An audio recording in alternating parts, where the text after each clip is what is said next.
নমস্কার বন্ধুরা, আশা করি সবাই ভালো আছেন, সুস্থ আছেন। নতুন বছর সবার ভালো কাটছে।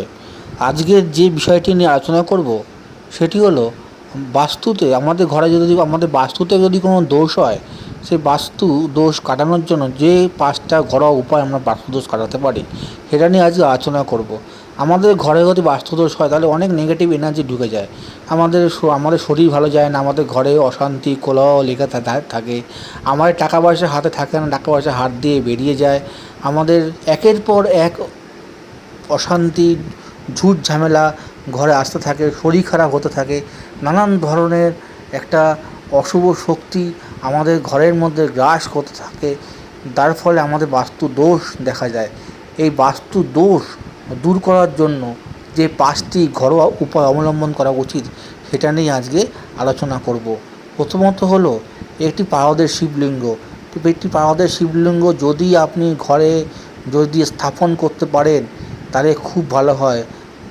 এই পারদের শিবলিঙ্গ ঘরে স্থাপন করে যদি প্রতিদিন পুজো অর্চনা করা যায়, প্রতিদিন যদি পারদের শিবলিঙ্গতে পুজো করা যায়, তাহলে আপনাদের বাস্তুর জন্য খুব ভালো, খুব ফলদায়ক হবে। আপনাদের ঘরে যত নেগেটিভ এনার্জি আছে সব আস্তে আস্তে দূরে চলে যাবে। ঘরে শান্তি ফিরে আসবে, ঘরে টাকা পয়সা বাড়বে। ঘরে যদি ক্রমাগত কেউ অসুস্থ থাকে, সে আস্তে আস্তে সুস্থ হয়ে উঠবে। আমাদের এই দিকটি অবলম্বন করতে হবে। পারদের শিবলিঙ্গে প্রতিদিন দুধ, গঙ্গাজল দিয়ে গঙ্গাজল দিতে হবে পারদের শিবলিঙ্গের মাথায়। তাহলে আপনাদের আস্তে আস্তে ঘরের ভিতরে যে নেগেটিভ এনার্জিগুলো ঢুকেছিল, সেই নেগেটিভ এনার্জিগুলো আস্তে আস্তে বেরিয়ে যাবে। সেটা আপনি ভালো করে বুঝতে পারবেন। আস্তে আস্তে আপনাদের দেখবেন ঘরে শান্তি ফিরে আসছে, ঘরের অর্থাভাবটা আস্তে আস্তে দূরে যাচ্ছে। ঘরটা আস্তে আস্তে যেন মনে হচ্ছে নেগেটিভ এনার্জি থেকে আস্তে আস্তে মুক্ত হয়ে আপনি সব কিছুতে পজিটিভ আসছে। কাজ কর্ম সব দিক থেকে দেখবেন এটা একটা পজিটিভ এনার্জি আপনি ফিল করতে পারবেন।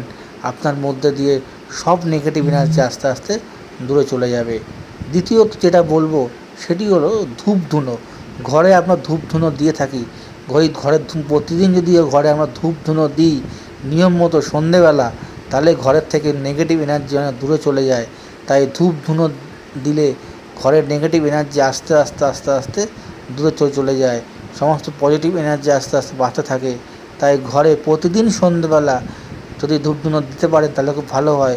প্রতিদিন না দিতে পারলেও অবশ্যই সপ্তাহে 2 থেকে 3 দিন অবশ্যই ঘরে ধূপধুনো দিন। ধূপধুনো দিলে আপনাদের নেগেটিভ এনার্জি দূরে যাবে। আরেকটি উপায় হলো, যদি কর্পূর থাকে ঘরে, কর্পূর জ্বালান। কর্পূর নেগেটিভ এনার্জিকে দূরে সরায়। বাস্তুশাস্ত্র মতে কর্পূর হলো খুব শুভ। কর্পূর যদি আপনি ধরাতে পারেন, ধরিয়ে সারা ঘরে যদি ঘোরাতে পারেন, তাহলে আপনাদের ঘরের ভিতরে যত রকমের নেগেটিভ এনার্জি প্রবেশ করেছিল, সব নেগেটিভ এনার্জি আস্তে আস্তে দূরে চলে যাবে। পজিটিভ এনার্জি আসতে শুরু করবে। কর্পূরকে যেন শুভ মনে করা হয়। আপনারা ঘরে যদি প্রতিদিন 2টো করে কর্পূর জ্বালাতে পারেন, তাহলে দেখবেন আপনাদের ঘরটি আস্তে আস্তে নেগেটিভ এনার্জি থেকে পজিটিভ এনার্জিতে পরিবর্তিত হচ্ছে। আরেকটি উপায় হলো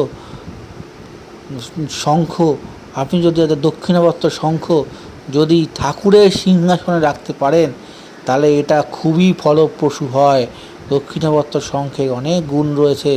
দক্ষিণাবর্ত শঙ্খ দিলে আপনাদের ঘরে সবচেয়ে শান্তি ফিরে আসবে, অশান্তি কোলাহ দূরে চলে যাবে।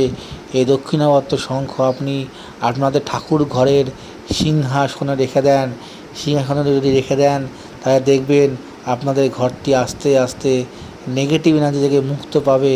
আপনাদের ঘরে শান্তি ফিরে আসবে।